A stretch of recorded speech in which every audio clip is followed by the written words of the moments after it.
आज हम एक बहुत ही खास यात्रा पर चलेंगे। एक ऐसी यात्रा जो हमें एक प्राचीन और शक्तिशाली प्रार्थना शिव स्तुति के गहरे अर्थों तक ले जाएगी। हम इसे सिर्फ एक भजन की तरह सुनेंगे नहीं, बल्कि इसके शब्दों से बने एक विराट आध्यात्मिक चित्र के हर एक हिस्से को समझने की कोशिश करेंगे। तो चलिए सबसे पहले इन शब्दों की ध्वनि में जो शक्ति है वहीं से शुरू करते हैं। ये सिर्फ शब्द नहीं है, ये वो कुंजियां हैं जो एक दिव्य चेतना का द्वार खोलती हैं। जब ये मंत्र गूंजते हैं ना, तो ये सिर्फ संगीत नहीं होता, ये एक आह्वान होता है, एक ऊर्जा का संचार होता है। तो यहां हमारा मकसद क्या है? देखिए, हमारा मकसद है इस स्तुति को एक कैनवास की तरह इस्तेमाल करना और इसकी जो शक्तिशाली नाम है, जो गहरे विचार हैं, उनसे परत दर परत शिव के एक बहुआयामी चित्र को बनाना।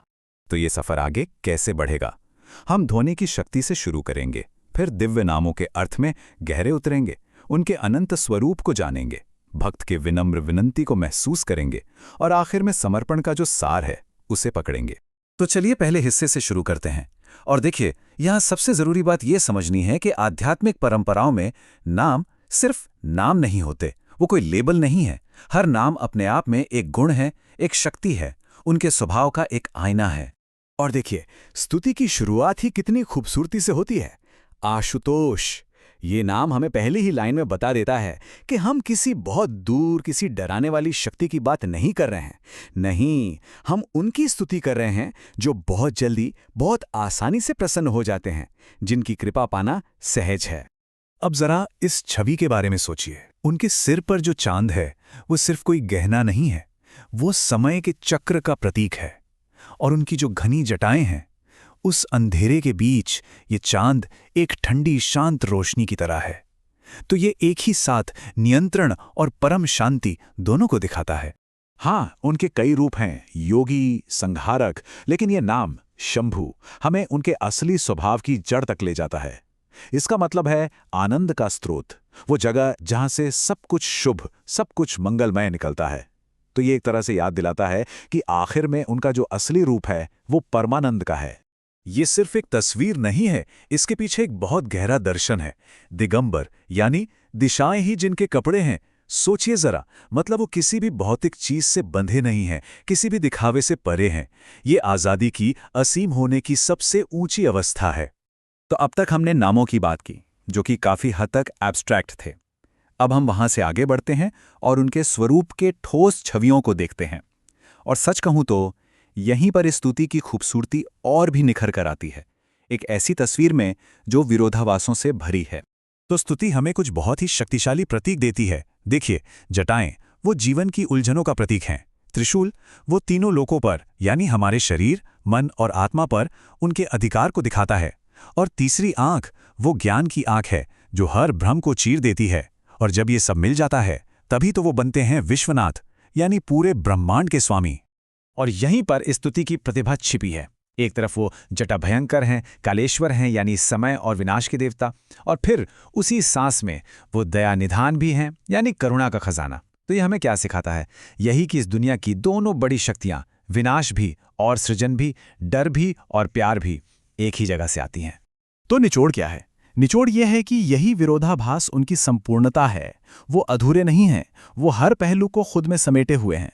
वो भयानक अंत भी हैं और वही हर चीज की दयालु शुरुआत भी। और इसी में उनकी पूर्णता है। उस विराट, उस ब्रह्मांडीय वर्णन के बाद अब स्तुति अचानक एक बहुत ही पर्सनल, बहुत ही नजदीकी मोड़ लेती है।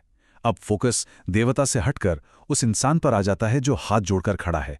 और सही मायनों में इस स्तुति का दिल यहीं धड़कता है। इतनी महानता, इतनी शक्ति का बखान करने के बाद अचानक सब कुछ थम सा जाता है और प्रार्थना एक बहुत ही मानवीय, बहुत ही व्यक्तिगत स्तर पर आ जाती है, बस इस एक पंक्ति के साथ। इसका मतलब बहुत सीधा है, मेरे सारे अपराध, मेरी सारी गलतियां क्षमा हों। ये वो पल हैं जब भक्त भगवान की उस असीम शक्ति को देखने के बाद अपनी कमियों को, अपनी सीमाओं को स्वीकार करता है। ये कृपा पाने की, माफी की एक ऐसी पुकार है जो हम सब कहीं ना कहीं महसूस करते हैं।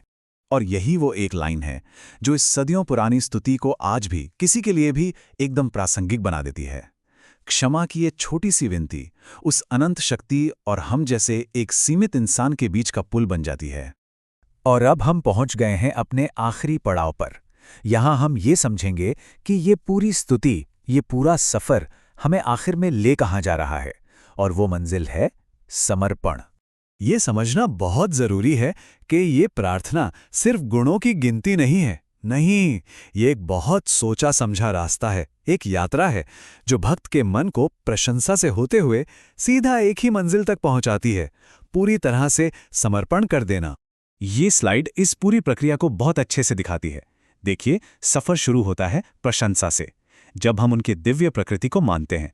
फिर हम उनके रूप का ध्यान करते हैं, अपनी गलतियों को मानते हैं, और आखिर में विश्वास के साथ समर्पण करके वो आध्यात्मिक जुड़ाव हासिल करते हैं।